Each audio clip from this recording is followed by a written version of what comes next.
بسم اللہ الرحمن الرحیم۔ کسی بھی کافر میت کے بارے میں یہ تو کہہ سکتے ہیں کہ بھائی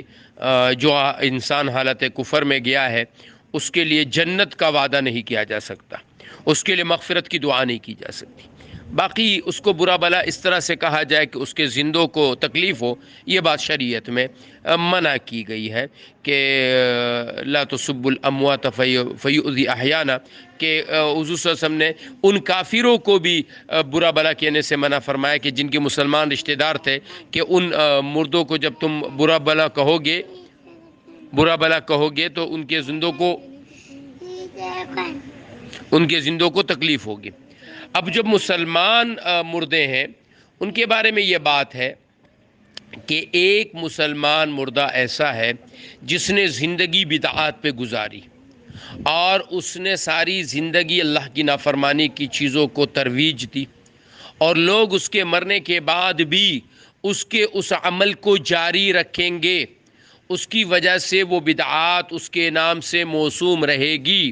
تو ایسے اشخاص جن کو اللہ نے عزتیں دی ہیں، جن کو اللہ نے نام دیا ہے، شہرت دی ہے، انہیں چاہیے کہ وہ ان کی بدعتوں کا پول کھولے، مجمع میں جا کر لوگوں سے کہیں کہ یہ آدمی بدعتی تھا، اس کا طریقہ کار بدعتی تھا، اس کی زندگی بری تھی۔ ایک آدمی وہ ہے، وہ برا کر رہا تھا لیکن اس کی برائی اس کی زندگی کے ساتھ ہی ختم ہو گئی۔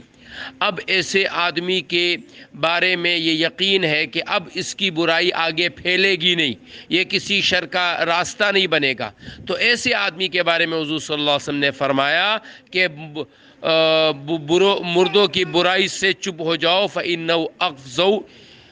وہ پہنچ گئے ان چیزوں کی طرف جو وہ کر چکے تھے۔ موجودہ زمانے میں ہمارے ہاں جو عامر لیاقت حسین کا انتقال ہوا ہے، جیسی بھی زندگی اس نے گزاری ہے، اس کے بارے میں برے الفاظ استعمال کرنے سے